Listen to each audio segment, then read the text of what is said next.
Hey park friends, I'm Shelly. And I'm Nicole, and we're your armchair adventure guides to what's wild in Medina County. In today's episode, we will explore a clever canid, a copycat bug, and why wetlands are wonderful. Let's start with watching as naturalist Natalie observes a frolicking fox in a field. I wonder if they're as clever as everyone says. I don't know, but this fox rocks.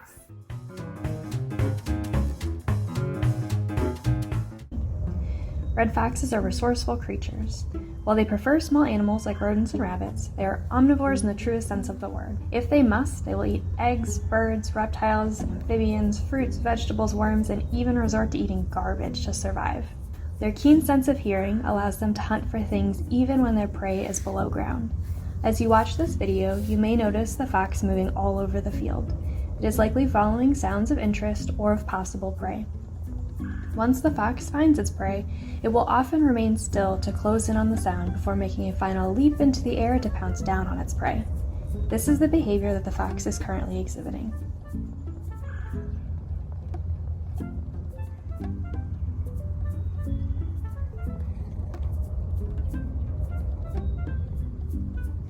As this red fox zigs and zags through the field, coming closer to the camera, it becomes much easier to see the red color in the fur for which it is named. It is also easier to see key field marks that help us identify this as a red fox. The red fox is typically longer than it is tall and weighs no more than 24 pounds. It bears black boots and has black on its ears. The chin and belly can range from white to gray, and the tip of the big bushy tail is white. That tail can then be used to help with balance, communication with other foxes, and even to keep warm on cold days. While the tail of a red fox appears cat-like, the animal is actually part of the Canidae family, meaning that it is more closely related to coyotes, wolves, dogs, and jackals. It would be exciting to see many foxes hunting in this field, but red foxes are typically solo hunters. While they may live with their family unit and are monogamous breeders, meaning that they will remain with one mate, which would keep their family small, they still prefer to hunt alone. They are also avid defenders of their territory, claiming and keeping a space year-round. A territory dispute is unlikely, as they will adapt to live nearly anywhere, including in cities and around people. Red foxes will wander long distances, often several miles in a day, and will mark their territory boundaries with scat and scent trails, making a territory dispute even less likely. Should a dispute occur, though, red foxes are likely to harass each other and then move on their way when the dispute is settled, meaning that violent defense is even less likely. This fox has been observed exploring this field several times over the past few weeks and has left scat markings along the entrance, making it likely that this is part of its established territory. Keep an eye out for tracks, scat, and signs that a red fox may be nearby, and with any luck, you just might catch a glimpse of these sly and resourceful animals.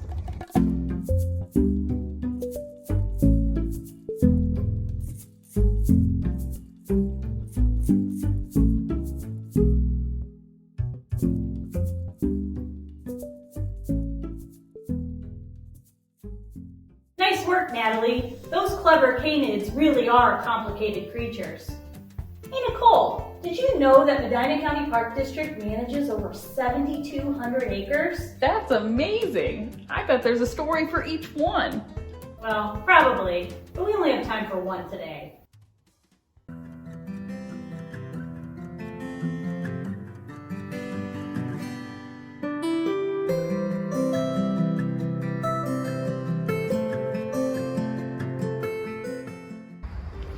Have you ever walked in a park and wondered, I wonder what this was before it was a park?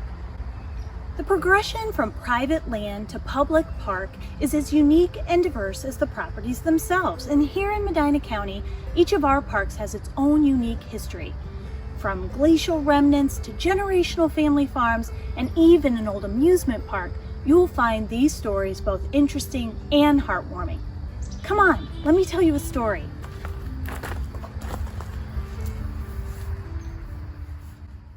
The 248-acre Oliver Chatfield Wildlife Sanctuary is home to the Owenslager Nature Center. The property boasts hiking trails that pass through a diverse range of habitats, making it a go-to destination at any time of the year. The center is also the education hub for the Park District, housing a talented naturalist staff who work year-round to provide engaging environmental education experiences for visitors. But before this land was a park, it was a homestead. It was in the spring of 1834 when William Chatfield, along with his wife and 10 children, left their home in New York and traveled by way of the Erie Canal to Buffalo, then Cleveland, and overland until they reached their final destination of Sharon Township, Ohio. At that time, the township was a dense forest, with settlers' cabins scattered hither and yon. The Chatfields purchased a 114-acre plot of farmland just north of the town center and settled into their new life on what was identified then as lot number 25. In time, Mr. Chatfield would also own a store up in town.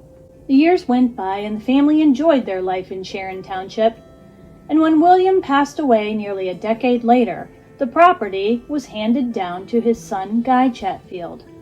Guy had already established himself as a well-respected member of the community by this time, known for his strong moral character, his affinity for local politics, and as a staunch supporter of the abolitionist movement. Over the years, lot number 25 would be passed down through several generations of Chatfields. It would be more than 100 years after William first settled on the land with his family that it would be purchased by another Sharon Township resident. Her name? Ruth Aldifer Owenschlager. Ruth Emma Aldifer was born in 1892 in Cadytown, a little burg at the present-day crossroads of Fixler and Beach Roads, just 1.5 miles southwest of Sharon Center. Her parents were John Melvin and Estella Santee Aldifer. Ruth's family was well established in the Sharon Township area at this time and operated the Aldifer Crate Company in town. As a shrewd businessman, her father John was involved in many business ventures, including getting in on the booming rubber industry of the early 20th century by founding the Akron-based India Tire and Rubber Company. For her time, Ruth was extremely well educated. She graduated from Sharon Center High School and studied fine arts at Oberlin College. Her love of art called her to seek even more education, and so she also attended Lake Erie College, Cleveland College for Women, Cleveland School of Fine Arts, and the College of Women of the Western Reserve. Ruth was unique and never fit neatly into societal expectations for women of her day. She had a lust for travel and adventure. At the onset of World War I, she went to Columbia University to be trained as an occupational therapist, then headed off to France to aid in the war efforts. Throughout her life, she traveled the world and cataloged her experiences through her paintings. In 1939, at the age of 47, Ruth married 66-year-old George Owenschlager, a prominent chemist with Goodrich Tire and Rubber Company. Together, they purchased the Chatfield farm so that they could enjoy the simpler pleasures of life, and as a haven for Ruth to share her love of music and art with others. Anecdotal accounts recorded from friends of the Owenschlagers are filled with delight in the recalling of the numerous parties, concerts, and art shows Ruth hosted during her time there. Ruth is widely known for her philanthropic efforts. A quick Google search of her name will readily bring up the fact that she was the co-founder and first president of the Junior League of Akron, and that she single-handedly saved the now Akron Civic Theater from the fate of the wrecking ball. And thanks to a chance meeting in September of 1975 with Park District's first director, Barry Muha, she will forever be remembered for the generous donation of her precious farm to the Medina County Park District. Wanting her land to be preserved and to be cherished by future generations was of the utmost importance to Ruth, but as an advocate for education, her donation came with but one stipulation: that it be used for the purposes of outdoor education. With that in mind, the Park District set to work reclaiming the land as a natural area, providing a refuge for local flora and fauna to thrive, and a place where visitors could immerse themselves in nature. While a walk along the trails won't take you past a visible old farmstead, there are a few relics of the past that still remain. The old silo stands tall next to a newer maintenance barn, and the sandstone wall by the pond was built using some of the foundation stones from the Owenschlager home. Many of the oldest trees on the property were planted during Ruth's time here, most notably the majestic pine forest in the northwest corner of the park. It is these bits of the past intertwined with the present that honor the memory of those who came before us. On your next visit to the Alderford Chatfield Wildlife Sanctuary, maybe you will try to imagine what it looked like when the Chatfields landed here in 1834. Or maybe you'll daydream that you were invited to one of Ruth's extravagant art parties. Or maybe you will just simply revel in the natural beauty of the landscape. However you enjoy it, now you know what the land was before it was a park, and how the thoughtfulness and generosity of one woman has given a gift to all of Medina County. Wow, Ruth really was a special lady. Yeah, she really was the bee's knees. And speaking of bees, I found this really cool bee mimic outside of Wolf Creek on some goldenrod.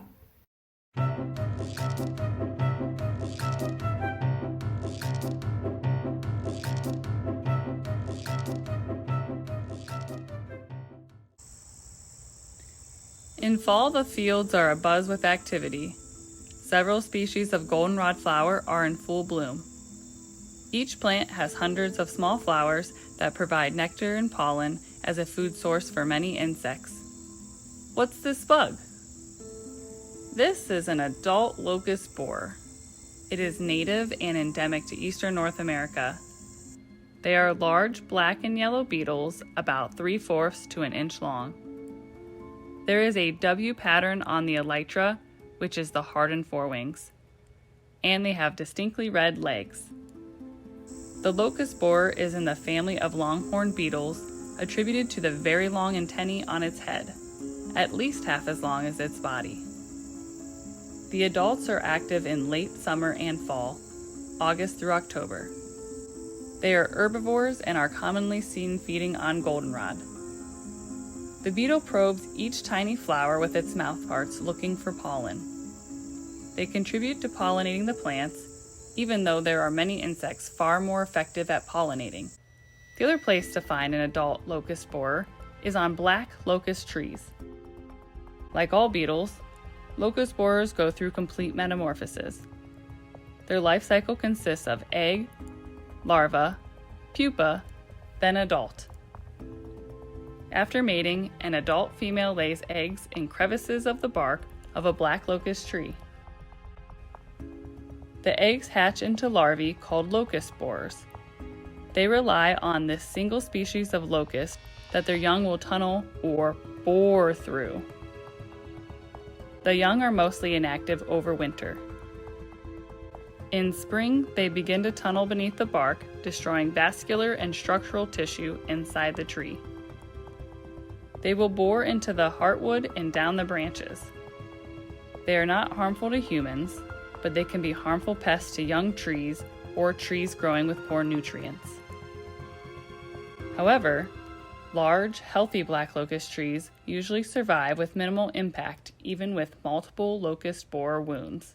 In late summer, the larvae will finish their complete metamorphosis by pupating and emerging as adults.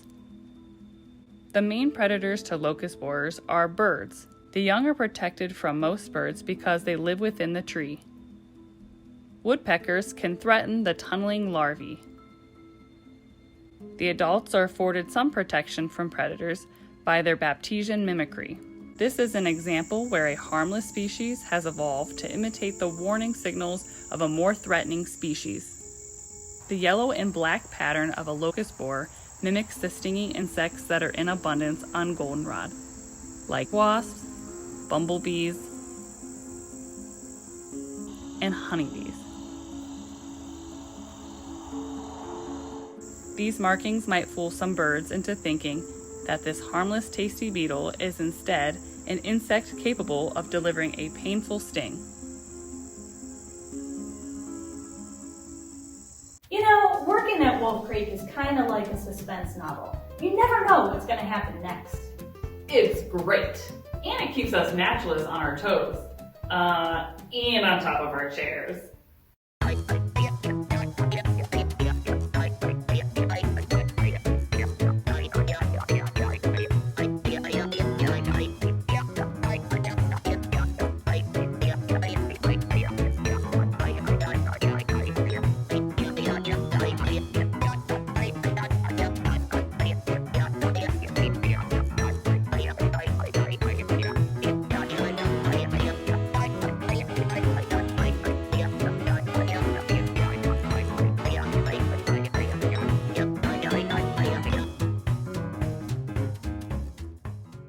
Wow, that was really some great photography. Yeah, I wonder if the mouse said cheese. Moving on. What's my job is next? Is that some kind of game show?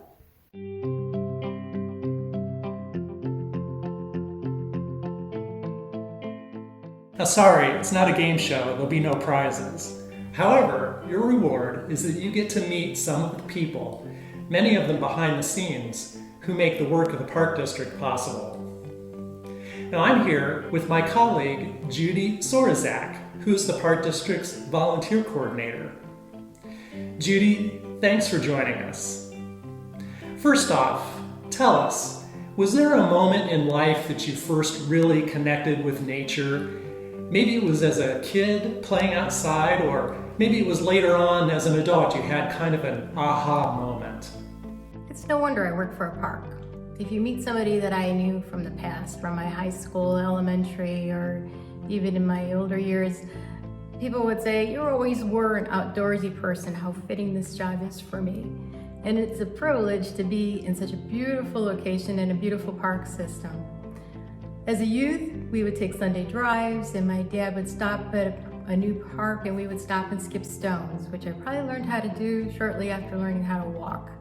I have lots of pictures of family picnics in the park, which was an annual event. I couldn't wait to go to Rocky River Reservation to see my cousins and be in the outdoors and the woods. Growing up in a suburb, it was a real treat to be out in such vast nature. My family is also a family of scouters. My parents were den parents, as my brothers were in Cub Scouts, and I was signed up for Brownies and Girl Scouts as early as I could, which taught me a lot about not only the outdoors, which was awesome and just perfect for me, but leadership and also the importance of volunteering. Tell us a little more about your background. My first career was as a travel agent. I had always wanted to adventure more, and if I couldn't get there, I might as well send somebody there and then come back and I could live through them. And to this day, I still love to hear about people's tales on the trails, or whether it be somewhere far off destination or in our own backyard here in Medina County. What ended my career mostly in travel is Desert Storm broke out, the travel industry changed, and I also found out I was pregnant. 3 kids later, who are now adults, I'm here finally doing my dream job. But prior to becoming to work for Medina County Parks, I also worked for the Village of Richfield as a recreation department assistant, and then the administrative coordinator for the Richfield Heritage Preserve in Richfield, in which is the community that I now live. And while I was there, I also met a fantastic person who introduced me to Medina County Parks, a park system I did not know existed, and here it is in my own backyard. So I applied for the volunteer coordinator position, and here I am today. Tell us about your job. What does a volunteer coordinator do? As the volunteer coordinator, my job is the liaison between the volunteers and the park. It's my job to find the needs and fill the needs for both parties. I work closely with the interpretive staff who create the programs, and then it would be my job to go out and find the interested volunteers for the specific program, whether it be kayaking or perhaps leading a school group or a scout group.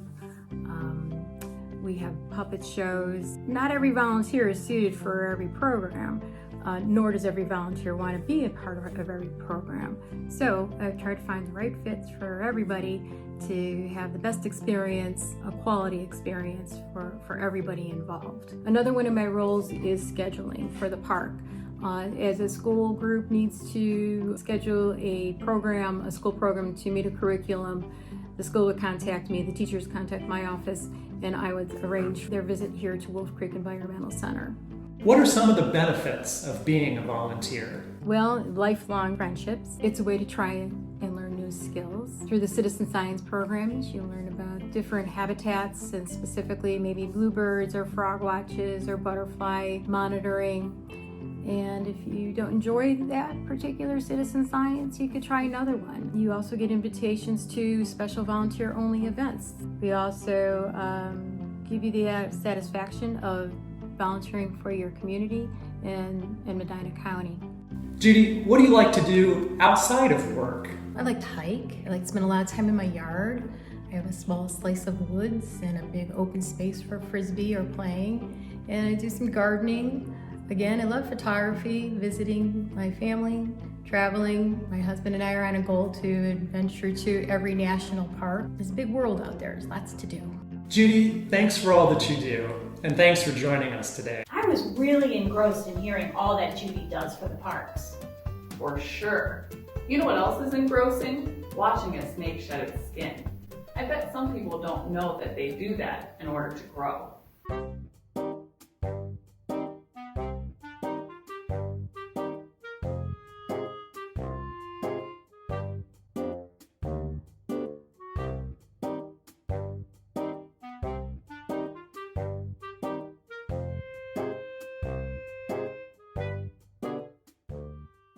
Hey Shelly, what do you call a snake that recently shed its skin? What? Naked. Oh, brother, that's hysterical. Moving on. Naturalist Mark is heading out to give us a tour of the Wolf Creek wetland. Hey Mark, be careful, those boardwalks can get really slippery.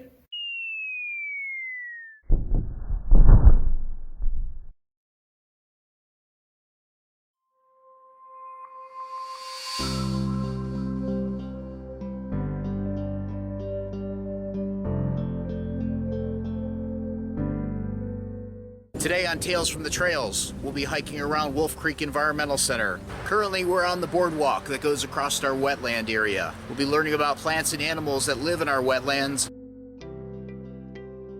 Wetlands are a result of a mitigation case, including the wonderful wetlands here. Basically, if you destroy a wetland, you have to create a new one somewhere else. Since the late 18th century, 90% of Ohio wetlands have either been destroyed or degraded.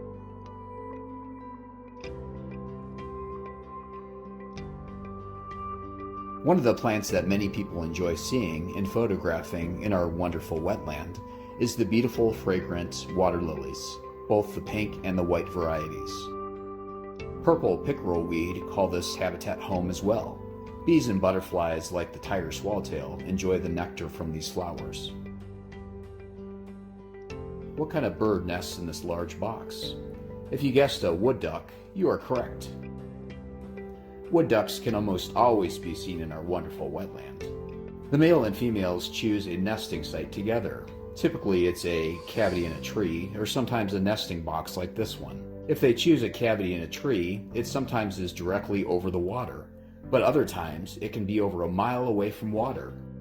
A fun fact is that this tree cavity can be anywhere from 2 to 60 feet high.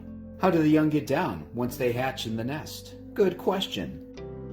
The mother calls them to her, but does not help in any way. Then they jump out of the nest cavity and bounce like a super ball when they hit the ground.